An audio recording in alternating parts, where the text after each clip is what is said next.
હાલો શરૂ થઈ જાય રેકોર્ડિંગ. આજે નવદુર્ગા મંડળની અંદર બે નાના પોલીસ આવેલા છે.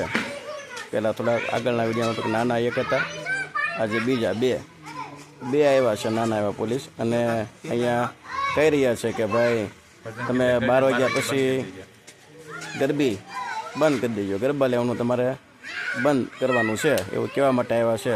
જય માતાજી ભાઈ, જય માતાજી, જય માતાજી. તો આપણે આ સંહિતાનું પાલન પણ હવે કરવું જોઈએ, બરાબર ને સંજય ભગત?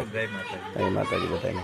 અમે સુરત થી આવ્યા છે લાભ લેવા, પણ એવું થયું કે પોલીસ વાળાએ આપણે કીધું છે પાલન કરવું પડે. હા, સાથે સાથે આ સંજયભાઈ સોડવડિયા સુરતથી પધારેલા છે, ઘનશ્યામ લાઈવ કેકવાળા. સુરતમાં કે કોઈ પણ જગ્યાએ અને જ્યાં શાખા હાલે છે ત્યાં આ લોકો 1 થી 5 વર્ષથી બાળાઓને કેક ફ્રી આપવામાં આવે છે. ત્યાર પછી નવરાત્રિ દરમિયાન કોઈ યોજનાઓ, હા, નવરાત્રિ દરમિયાન પણ ફ્રી કેક આપવામાં આવે છે. કોઈનો જન્મદિવસ 1 થી 5 વર્ષની દીકરીનો આવતો હોય તો ફ્રી કેક આપવામાં આવે છે. અમરેલી શાખા છે, બોટાદ છે, રાજકોટ છે, ઉગામેડી છે. સુરતમાં તો 2-3 છે.